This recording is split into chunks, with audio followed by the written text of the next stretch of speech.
అందరికీ నమస్కారం. మహాత్మా బాపూజీ గారు 1989 అక్టోబర్ 2వ తారీఖు నాడు ఈరోజు పుట్టినరోజు సందర్భంగా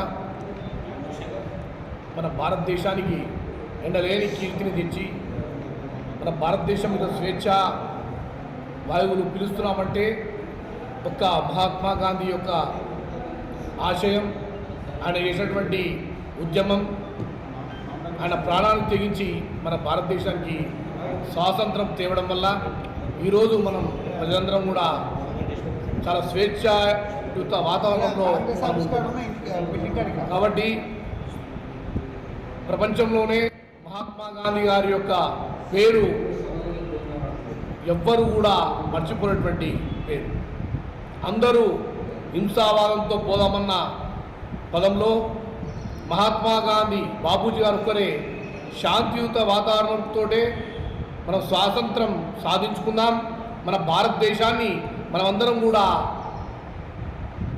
శాంతియుత ఉద్యమ బాటలో మనమందరం కూడా తెచ్చుకుందామన్న బాపూజీ గారి యొక్క మాటను భారతదేశంలో ఉన్నటువంటి ప్రతి ఒక్కరు కూడా శిరసా వహించి బక్కపరచని మహాత్మా గాంధీ ఒక కట్టె పెట్టుకొని వెళ్తుంటే ఆయన వెంబడి కోట్లాది మంది ప్రజలు నడిచిరంటే ఆయన ఒక శక్తి, ఒక మనందరికీ కూడా ప్రేరణ అని చెప్పి సందర్భంగా తెలియజేసుకుంటూ ఆయన ఇచ్చినటువంటి స్వాతంత్ర ఈ పోరాట పటిమను మనమందరం కూడా శాంతియుత వాతావరణంలో చేసుకుంటూ ఎన్నో కార్యక్రమాలని మన మున్సిపాలిటీ పరిధిలో కానివ్వండి, గ్రామ పరిధిలో కానివ్వండి, మండల పరిధిలో కానివ్వండి, ఎన్నో శాంతియుత కార్యక్రమాలతో పోతే మనమందరం కలిసికట్టుగా ఉంటే ఆయనను మనం ఎలాగైతే అక్టోబర్ 2వ నాడు జయంతి పురస్కరించుకొని ఆయనను మనము గుర్తించుకుంటే మనమందరం కూడా ఆ శాంతియుత వాతావరణంలో పోవాలని చెప్పి సందర్భంగా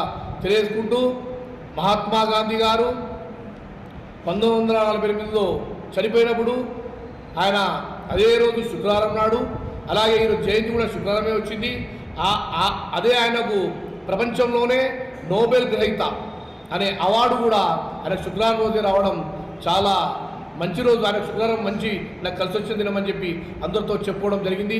మహాత్మా గాంధీ గారు మనపై ఎనలేని ప్రేమతో ఈ స్వాతంత్రాన్ని మనకు అందరూ కూడా అందించడం, మనమందరం కూడా మనం ఆ పూర్వజన్మ సుకృతం ఆ భగవంతునితో పోల్చుకుంటాం.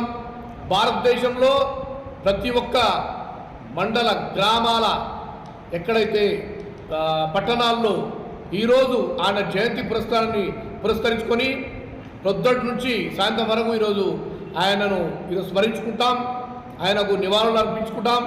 మనమందరం కూడా ఏకతాటిపై వెళ్తూ శాంతియుతమే మనమందరం మార్గం అని చెప్పి ఆయన ఏదైతే మనకు పంపించాడో ఒక బాటగా మనమందరం కూడా అదే రీతిగా నడుద్దాం. ఆయన బాటలో మనం అన్ని కార్యక్రమాలు చేసుకుందామని చెప్పి సందర్భంగా తెలియజేసుకుంటూ మన మహాత్మా గాంధీ గారికి 150 సంవత్సరాల జయంతి పురస్కరించుకొని ఆయనకు శుభాకాంక్షలు. ఆయన ఎక్కడున్నా కూడా ఈ భారతదేశంపై ఆయన ఆశీస్సు ఉండాలని చెప్పి తెలియజేసుకుంటూ మీకు అందరికీ నమస్కారం.